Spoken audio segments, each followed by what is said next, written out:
নজর রাখবো পরবর্তী সংবাদে। রাজ্য সফরে রয়েছেন স্বরাষ্ট্রমন্ত্রী অমিত শাহ। নর্থ ইস্ট প্ল্যানারির যে বৈঠক ৭২তম, সেই বৈঠকে যোগ দিতে ইতিমধ্যে এসে পৌঁছেছেন চেয়ারম্যান অমিত শাহ। তবে এই যে নর্থ ইস্ট প্ল্যানারি, তার মধ্যে একাধিক কর্মসূচি রয়েছে। আগামী কাল থেকে শুরু করে আগামী পরশু দুদিন ব্যাপী দিনভর কর্মসূচিতে অংশগ্রহণ করবেন স্বরাষ্ট্রমন্ত্রী। আজ সাংবাদিক বৈঠকে মিলিত হলেন একটি বিষয়কে সামনে রেখে রাজ্যের সমবায় মন্ত্রী শুক্লাচরণ নোয়াতিয়া। আজ রাজ্যের বিশেষ করে যে রাজ্যের আগামী 22 তারিখে বেশ কিছু প্রকল্পের উদ্বোধন করবেন স্বরাষ্ট্রমন্ত্রী অমিত শাহ।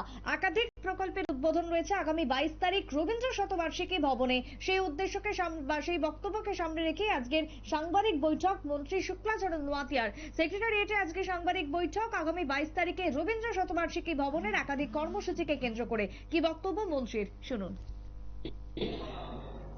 তথা এনসিসিএফ প্রদত্ত ভারত ব্রেন এর মোবাইল ব্রেন এবং নাবার্ড প্রদত্ত রুরাল মার্ট এর জন্য মোবাইল ব্রেন এর পতাকা নেড়ে শুভ সূচনা করবেন। 3 নম্বর, ত্রিপুরা রাজ্য সমবায় ব্যাংকের পক্ষ থেকে 50টি প্রাথমিক সমবায় সমিতিকে মাইক্রো এটিএম বিতরণ করা হবে।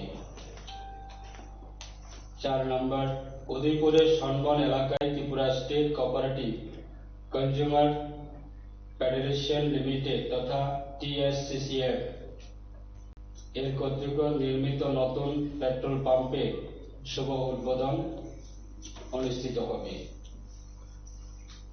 ধলাই জেলা হাদুপলক স্থিত ব্রু রিসেটেলমেন্ট এলাকায় কথা ব্রু বহুমুখী সমবায় সমিতি লিমিটেড তথা ব্রু মাল্টিপারপাস কোঅপারেটিভ সোসাইটি এর কনজিউমার স্টোরের শুভ উদ্বোধন করবেন মাননীয় স্বরাষ্ট্র ও সমবায় দপ্তরের মন্ত্রী ভারত সরকার।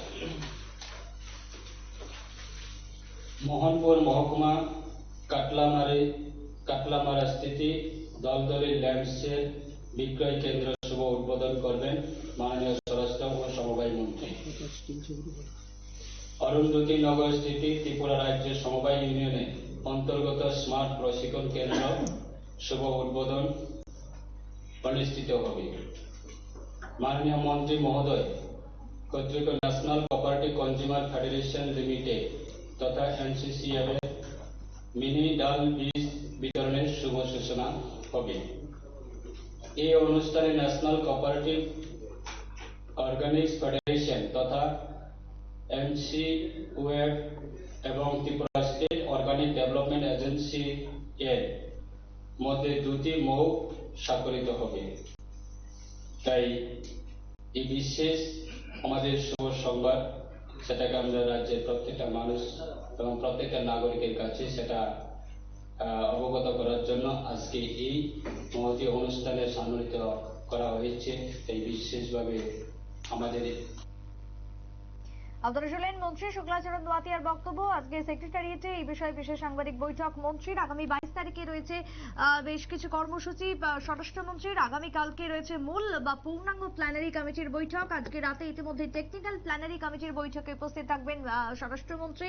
আগামী 22 তারিখে ব্রু সেটেলমেন্ট যে এরিয়া রয়েছে শরণার্থী শিবির, তা পরিদর্শন করবেন। তেলিয়ামুড়ার হাতাইকতর, অন্যদিকে আমবাসার বেশ কিছু এলাকা তিনি পরিদর্শন করবেন। তারপরে রবীন্দ্র ভবনে তিনি এই বিশেষ বৈঠকে সামিল হবেন। তারপরে রয়েছে উজ্জয়ন্ত প্যালেসে নৈশভোজ। সবকিছুকে মিলিয়ে আগামী দিনে রবীন্দ্র ভবনে যে কর্মসূচি এবং যা যা অনুষ্ঠান রয়েছে, একগুচ্ছ পরিকল্পনা রয়েছে, সেটাই জানালেন আজ শুক্লাচরণ নোয়াতিয়া। ছোট্ট বিরতির পর ফিরবো, সঙ্গে থাকুন।